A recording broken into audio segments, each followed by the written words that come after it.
our third presenter, who is Matthias Galan.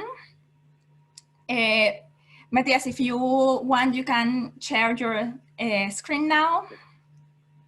Matthias is gonna present on contestation in the making, studying perception of the interplay of global and local production networks in the India off-grid solar sector. Okay, Matthias is from Vienna University of Economics and Business. And so, Matthias, you have 20 minutes and the floor is yours now. Thanks very much, Claudia. Can everyone hear me all right? Yes.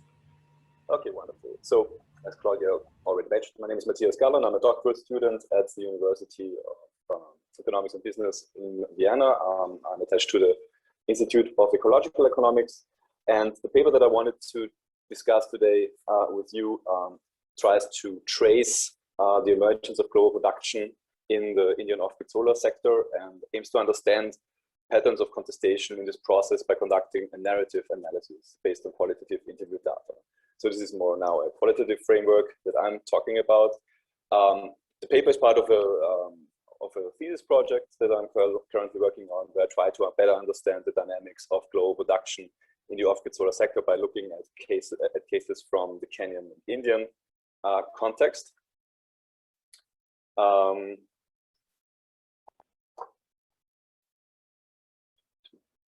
As you might be all aware, the basic research problem that I'm looking at is related to energy poverty. As you also, I'm pretty sure most of you know, is that in 2019, 759 people were living without modern energy access, mostly in sub-Saharan Africa and South Asia, where for India, the International Energy Agency estimated that grid-connected renewable electricity capacity reached around 80 gigawatts, where 32 gigawatts were provided through solar photovoltaics in 2019 in India, while still coal remains a very prominent part of the energy mix. Also about in 2018, about 64 million Indians still lacked access to modern energy. Off-grid solar technology has somehow emerged as an alternative to on-grid energy access, where the current estimates are that there are about 25 million standalone systems in use in India. When I talk about off-grid solar systems, I'm talking about a range of Pico PV systems ranging from 0.5 to 10 watt peak, with a single light point, and charging capabilities. And this can go up to, in the study range, it also covers plug and play and open market components and solar home systems that are able to power a single household, several light points, radios, fans, and sometimes even TV sets. What has been upcoming now with, or part of the policy discussion at the moment, is the question of how off-grid solar systems can be also part of initiatives in cooling and refrigeration related to the cooling of vaccines, for example. How did the market-based off-grid solar energy access marketization process unfold? If we look at data from 2019, we see that we have very strong or stronger marketization in India and East Africa, whereas we also can see that West Africa has seen a sharp uptake in using off-grid solar systems. What's interesting about India is that global production played at this point already, or in 2018, a very prominent role, as 7.34 million units were imported actually of the 10 million lanterns sold in India at that year, where the dominance of Chinese manufacturing in the overall solar panel and equipment sector, the paper argues, is largely translatable to the off-grid solar sector when it comes to provision of equipment panels. Therefore, China is both the central site of production and also hosting for international companies, but also hosting a thriving off-grid solar manufacturing sector itself. What's the purpose of this research, of this paper? So the gap that I wanted to look at is this combination of little understanding of, or limited understanding of the drivers and barriers in renewable energy dissemination, particularly in the global south. As a recent systemic review found there were only 42 studies looking at these aspects regarding the off-grid solar sector and off-grid solar technology. And then the second point being that contestation is pretty well understood in the context of solar panel manufacturing, particularly if we talk about connections between the global north and south, the introduction of import tariffs for Chinese panels, for example, in Europe or in the US is a good example, which has been studied beforehand. But there's a limited understanding of contestation of global production in the global south, and the narratives that go along with where technology is developed and should be developed, and to what purpose. There should be an alignment with global production in this regard. Which brings me to the third point, or third thing that this paper tries to engage with, and this is the basis for the analysis as well, is to understand how narratives on the energy futures and on off-grid solar are voiced in the context of the off-grid solar sector, and what kind of differentiated groups or discourse coalitions we can find in the context. This brings me to the research question, which is, as I said already, about narratives on contestation and how they emerged in the Indian off-grid solar niche industry, and if there is an interrelation with global production in the market-based delivery of energy access in India. The paper is based on a narrative analysis of 33 expert interviews, where the coding aims to understand, on the one hand, a more descriptive level of how off-grid solar technology is described by experts and seen and contextualized in how they are applied, while a more versus coding-oriented aspect of the coding process that I underwent was looking for where is this challenge between we need a stronger focus on the private sector as driving production, or we need a stronger involvement of the public sector in driving production, but also along the lines of, is off-grid solar actually good enough, or do we need on-grid electrification and energy access that is provided through the power grid, as we have heard beforehand. This brings me to the concepts, or the part of the conceptual framework that I put together. I argue that in the case of the off-grid solar sector in India, one can identify patterns that resemble double movement, a concept that was developed by Karl Polanyi way back and presented in a seminal study in 1944 on the Great Transformation, which basically can be summarized as the emergence of global markets trigger a national protectionist counter movement, and therefore can have a very strong impact on the overall outcome of marketization processes. The more empirical framework in which this double movement unfolds is understood in the paper as based on global production networks literature, where such production networks are seen as capable of grasping the global, regional, and local economic and social dimensions of the process involved in many, but not all, economic globalization, where the focus is clearly on the strand of global production networks that looks at contestation and how different stakeholders come into the process of shaping market structures, but also production networks, and reflected in their own interests and the agendas that are related to this undertaking. In this regard, I argue in the paper that one can discern a more mission-driven market imperative that particularly emerged in very early phases of the off-grid solar global production network development, which were driven by the intention of creating markets for the greater good of people, of the energy poor, and enable energy capabilities. Whereas in the later stage, with the commercialization of those systems, there emerged an imperative that was more related to the creation of surplus value that does not necessarily align with this mission drive. How does this conceptual framework unfold? I understand it that we have that Polanyi and double movement particularly unfolds in the context of market creation by embedding global production networks in the Indian context, which then has triggered a protectionist counter movement to protect domestic market creation, which had been based on long-standing experimentation with these systems since the 1980s. What has also been, what I also want to explain about this here in the slide is that global social technology in this case refers to the global off-grid solar sector that over time internationalized and then in the process of shaping global production networks was kind of juxtaposed with interests or on the national social political level in India. I understand the dynamics that I just described in the case of the off-grid solar sector from a more empirical systematization as somehow a triangle where we have had, particularly in the first two phases of development of the off-grid solar sector,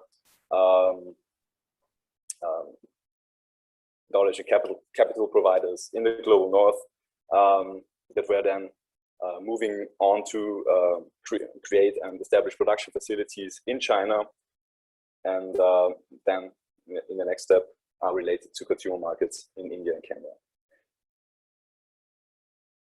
Coming to the three phases of global production that I traced, my tracing of the emergence of global production in the paper on, I discern a pre-global production network phase, which emerged in the time from 1980 to 2005, where I argue that this was the time when local market development and experimentation took off, where we then see in the 1990s that in India and in Kenya that we have first attempts of marketing and establishing such systems, such as solar home systems, that raised the interest of international donors such as the World Bank or Global Environmental Facility, who started to recognize the potential of off-grid solar technology. The second phase that I would identify is the time frame of emerging global production in this space, where I argue that particularly with the financial crisis, that this to some extent was seen also in the interviews, but also some point in the literature as a potential window of opportunity to move into the Chinese manufacturing space and benefit from available product quality and production capacity. Then the third phase, that is the main focus of the interviews, and here I would argue that this is related to a maturing global production network, where we see that there is a clearer framework of contestation emerging. We have also a revenue turnover of $1 billion in the overall industry, where then in this maturing global production network, the contestation emerges as a misalignment, I would argue, in the paper, between these more mission-driven market imperatives of problem solving on energy access that was kind of facing this other commercialization-driven imperative of organizing global production for the sake of commercial success.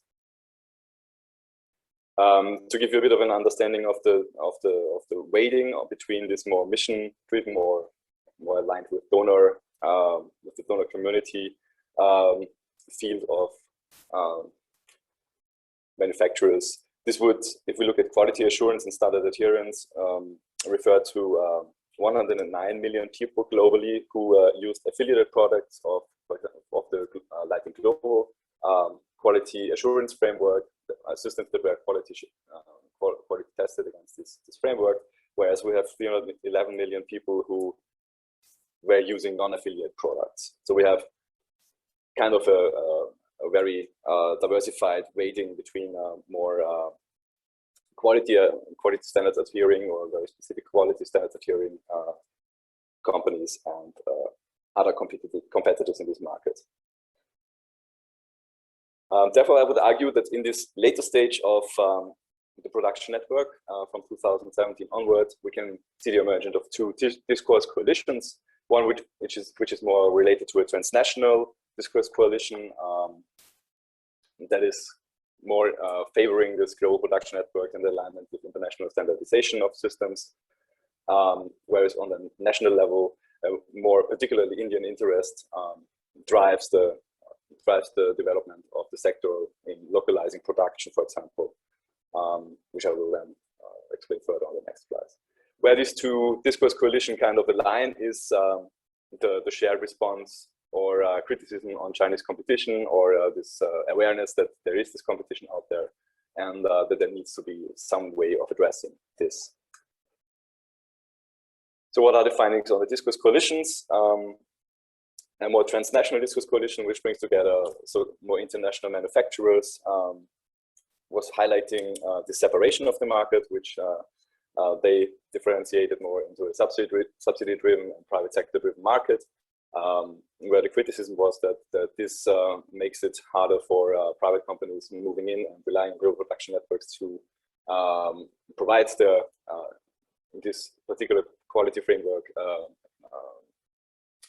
established products in the Indian context, where there was a certain hesitation on central government interference in the off-grid solar sector, and a stronger reliance on private or transnational regulatory authority in the narratives and the stories in the marketplace, which was stated as preferable due to advantages such as adherence to international quality standards as a means of accessing global markets and being internationally competitive.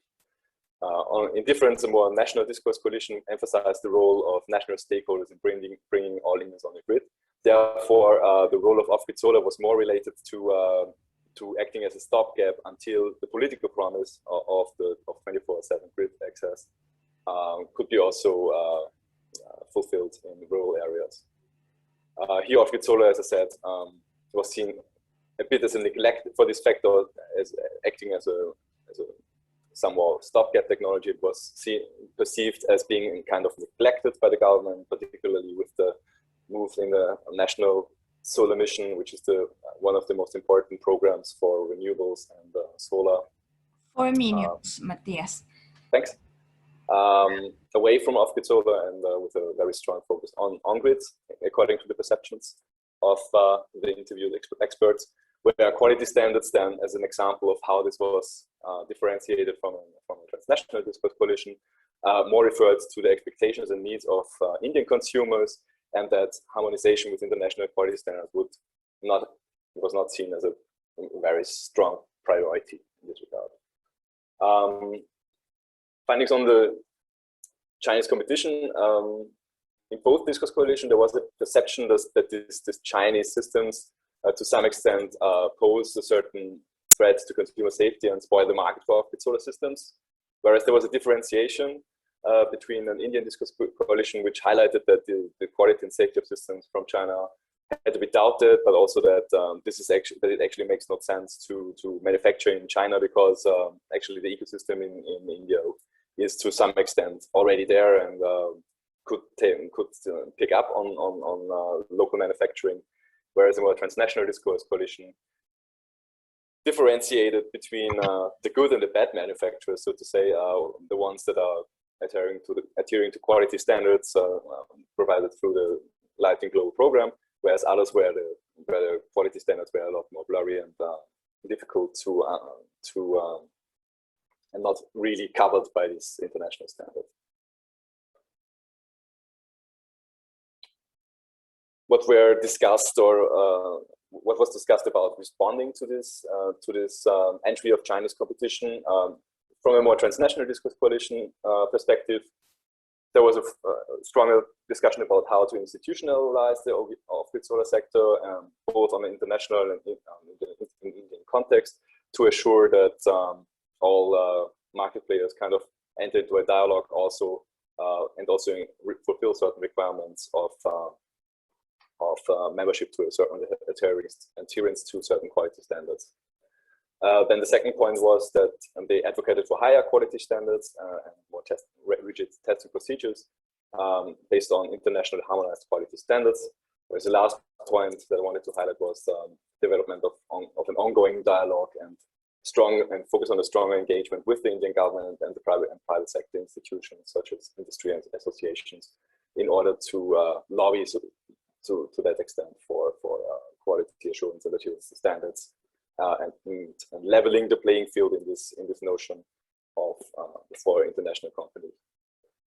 Then the Indian Discourse Coalition was more focusing on redefining the role in global production networks to strengthen Indian manufacturing, which kind of had a positive stance to some extent on domestic content requirements, for example, through the Make in India initiative, but also trying to not only focus on the Indian market, but also gets the frugal innovation aspect in a South-to-South context into a perspective and target that as a goal in terms of producing, for example, in the solar water pumping or in the irrigation sector.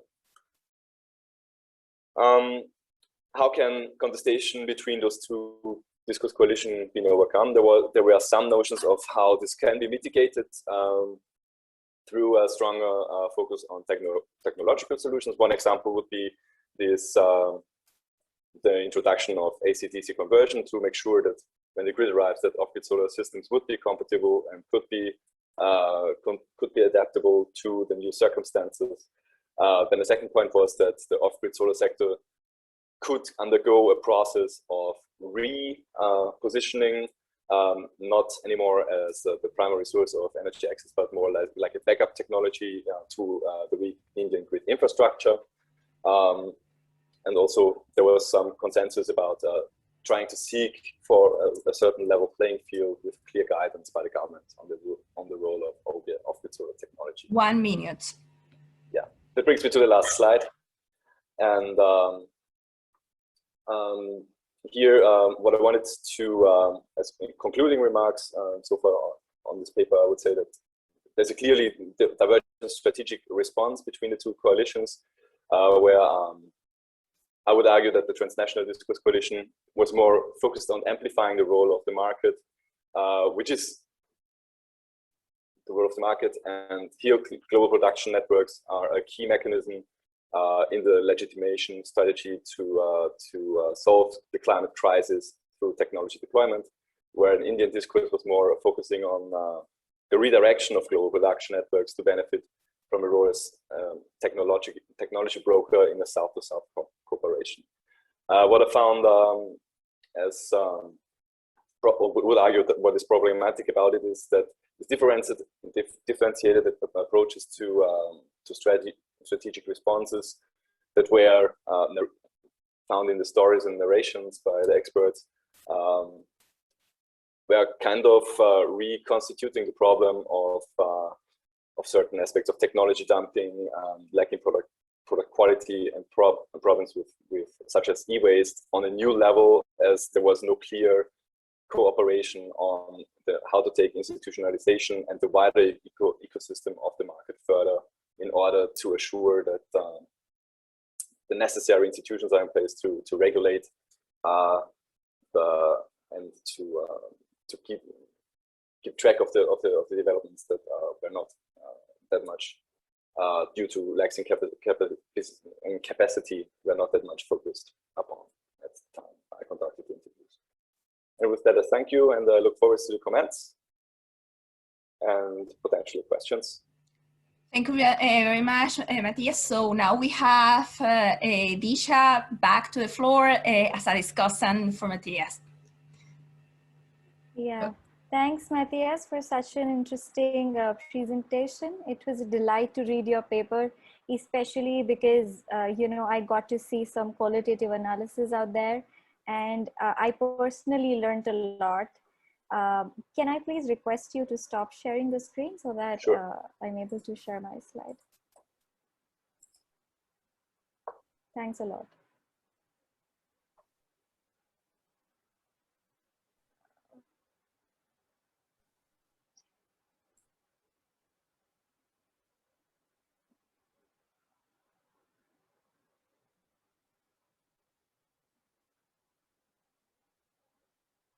Okay. So some very quick comments on all that I at least observed. So, you know, for the interviews, you have chosen various organizations, businesses, private players, So there are various kinds of stakeholders. And I was just wondering that there could be various sort of informational gaps in the sense that, you know, these organizations might be involved at varied intensities with respect to research on solar energy, and their opinions, you know, might be based on their experiences.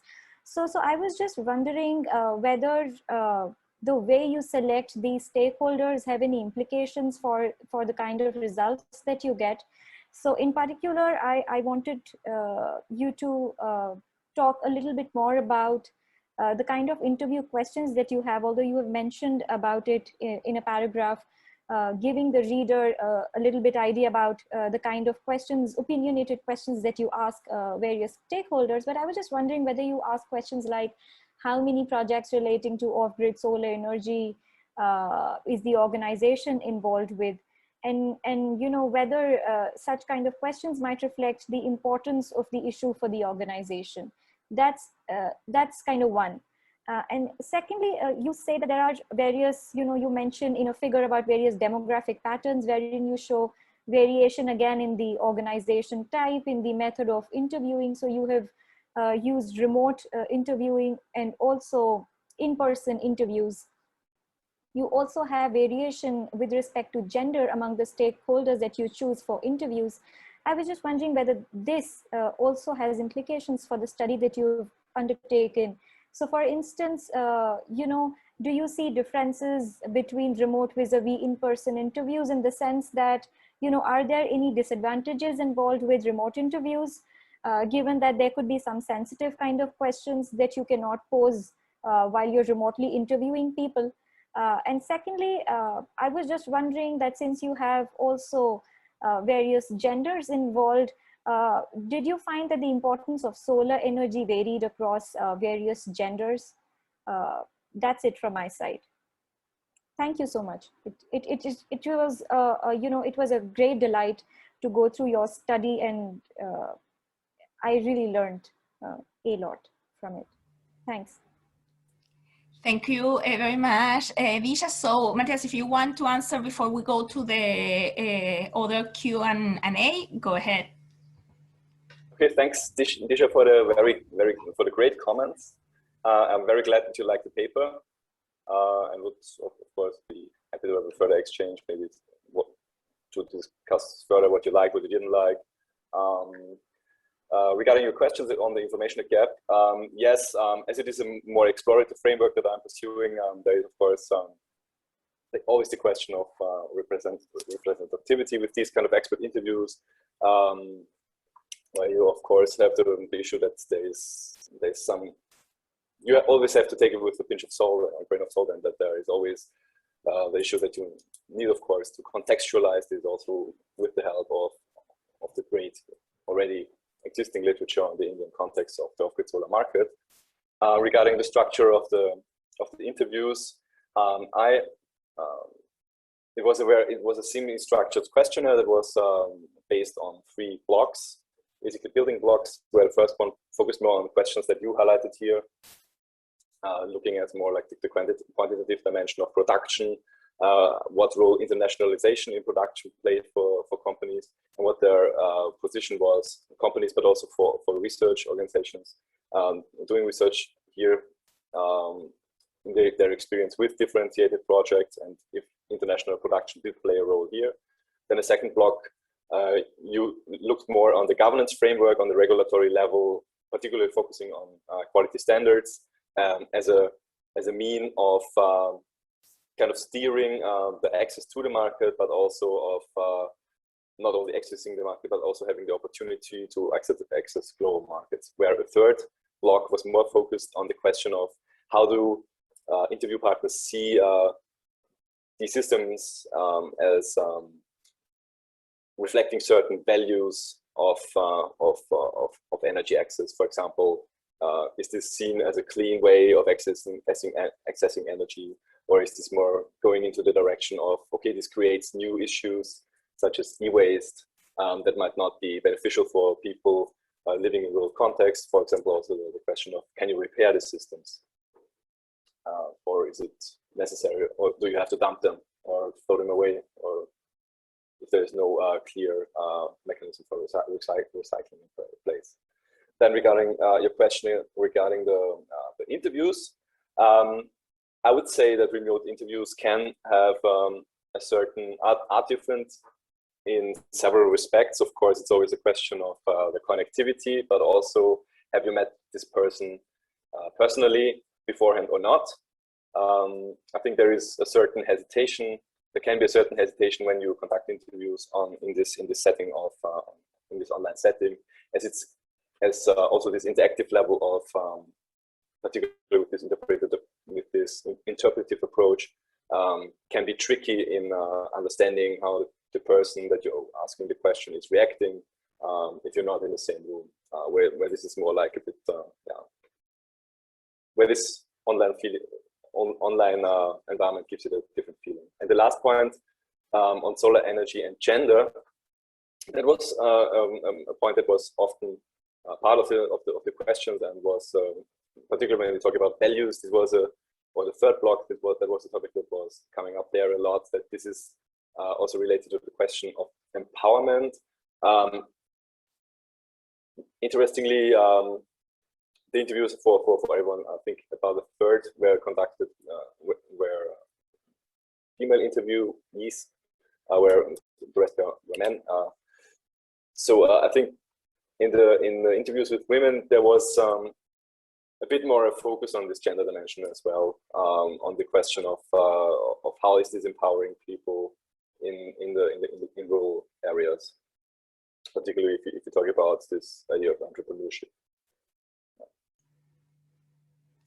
Okay, thank you very much for that detailed answer. So we have one question in our chat from Sushil Raya Gopalan. And it says, how do you see the larger grid electrification paradigm impacting off-grid solar in India? And what kind of discourses emerge as India also moved toward 24/7 reliability parameters? Mm-hmm. Thanks for a very interesting question. Yeah, the relation between on-grids and off-grids in the perception that I got from the interview, but also from reviewing articles, was that it's a somewhat strained relation because of the priority of bringing, particularly through Saubhagya scheme, bringing every Indian on the power grid, and this political promise of a very long-standing political promise of electrification on the grid for everyone. Maybe since as this strategic railway, so to say, as it was called in the literature. And here on, the relation is strained for the reason that off-grid solar, in this sense, does not really fit this equation, or does not fit this narrative of 24/7 grid access and the possibility that people can be on the grid. And regarding this move towards this 24/7 access paradigm, this was kind of in the stories, this emerged as a shift from this idea of bringing electricity to rural areas, more to acting as a backup solution, but also as a more for example, diesel generators. So that the complementary role of off-grid solar to the power grid did step forward. It was more emphasized in this regard. Okay, thank you very much. So yes, we have thanks from. We have another question there, but I'm afraid we have only just 1 minute, so we probably can get back to this when at the end of the session. So it is from Vinil Kulma, who found the work interesting, and you looked at the case of scope of on-the-grid mini-grid system along off-grid systems, as India is facing with severe reliability issues of power supply. Mini-grid systems are also considered as one of the solutions for unreliable power access issues. If you can, Matthias, just 30 seconds, say something, because we need to go to the next presentation. In the meantime, Stefan, you can upload your presentation. Thanks again for this very interesting question. The relation between mini-grids and off-grid systems, as I perceive it, is that that off-grid is solar home systems can be more the entry, maybe to also being able to better understand how renewable energy can then be applied in a mini-grid environment. But I did not extensively look at mini-grid systems. I'm aware that there is an emerging literature, and also related to the mini-grid policy that was recently adopted, and which is also focusing on rural areas, to my understanding. But it was not the focus of my study at this point. Thank you very much, Matthias. And okay.